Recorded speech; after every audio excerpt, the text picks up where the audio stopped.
kapalad, ituturo natin ngayon kung paano nga ba gamitin ang paddock stand at paano nga ba natin ito mapapakinabangan sa maraming paraan. At susubukan natin ang iba't ibang mga model kung gaano nga ba katibay ang mga ito para makita natin kung sulit na sulit nga ba bilihin ang paddock stand na ito.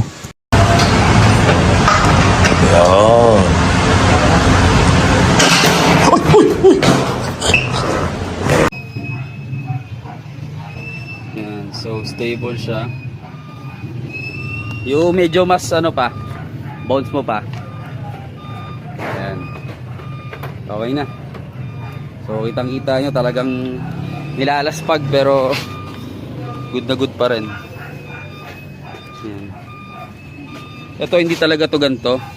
Nilagay ko lang yan, wala pa yung bracket. Dapat yan meron, mas maganda. Kaya lang hindi ko lang kinabit kasi bagong pintura pa. Hindi talaga ito yung para dito. So mas gaganda pa yung quality niya pag yung kapit na kapit. Yung pinaka kinakabit dito. Okay, good. O kung titignan yung maigi, silipin yung swing arm kabilaan kung pantay sila.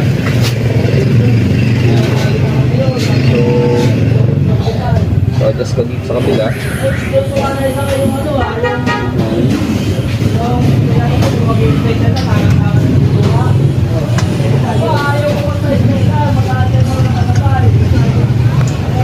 Saka mo siya ikitan. Okay na. Double check. Pa?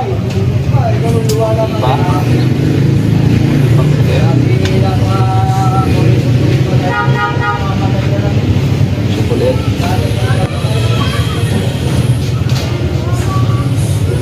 Konting sikit. Kailangan medyo fit siya.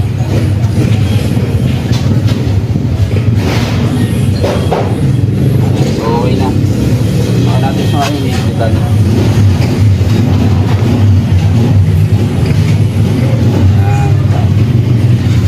Mga ano, ang pihit niya simula dito hanggang dito lang. Pwede na yun. Huwag masyado. From galing sa 3 o'clock hanggang 6. Kung galing ka sa 3 o'clock, kunyari may higpit na. Kunyari naramdaman mo higpit. Punta ka sa 3 o'clock hanggang 6 o'clock lang. Yan, ganun lang. So, ayos na yan. Huwag masyado. Tapos, kailangan pantay yung motor. So, pantay na siya. Ngayon, focus ako sa swing arm. Kaya kung mapapansin nyo kabilaan, masyado siyang fit.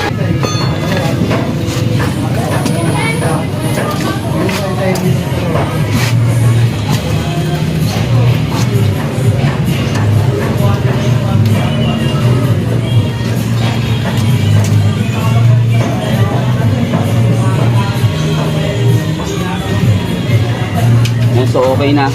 So kung titignan nyo, dito ko siya pinatong banda. Lapitan mo nga. Ito, side view. Dito mo banda. Pag ano. Yan. So ayan o. Para pag inangat ko, papasok to dito sa loob. So subukan ko siyang iangat ha. Yan. Pasok siya. Diba? Pasok siya dun sa ehe. So, pag wala kang spool, sa ehe ka na lang maglagay para hindi malikot. Sa ehe banda. Pero okay lang naman kahit hindi sa ehe. Ganoon. So, isa pa, balik mo pa ulit. Sa gitna mo naman siya videoan. Yan, sa binda. Yan, ganyan. So, nasa gitna siya. So, iaangat ko siya. Yan, sa gitna. Yan.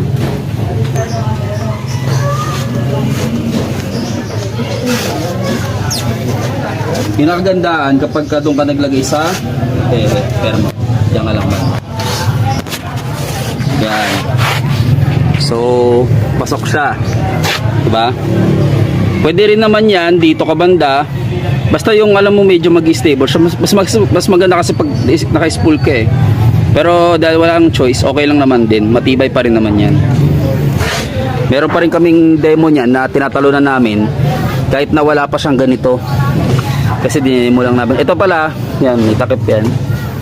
So, ganyan siya. So, pwede rin to sa front. Try naman natin sa front. Lilipat naman tayo dun sa front. Sakto kasi maglilinis din ako ng kadena eh. Tsaka magka-carwash. Tara, front naman. Stand. Tanda mo lang siyang baba. So, yung manibela ko nakabalik ko. Kaya lumiliko din yung motor. Yan. So, make sure naka-stand ka agad para yan, automatic.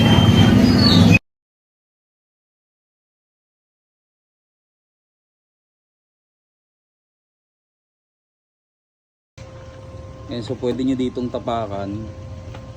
Tapos ito, hilain nyo lang papunta dito. Pag ganun. Para medyo bumuka siya. Pagka ano naman, pag medyo malapad, pwede nyo itong itulak pa ganun. Medyo matigas lang, kaya ganitong magandang posisyon para mapuwersa mo. Pagka nakaganto kasi siya, piniwersa mo ng dalawang kamay. Hindi kaya eh, masyadong matigas. Kaya ganito yung pinakamaganda. Yan, kasi hilain mo ng ganun konti. Goods na yun. Konting bounce, boss. Oh, ha? So, ganyan siya katibay. Okay na, sir. Ayos na. And paying comment. Ayos, mukhang maganda. Solid na. Solid. Ayan, so, ayun siya.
Z1000. Yan.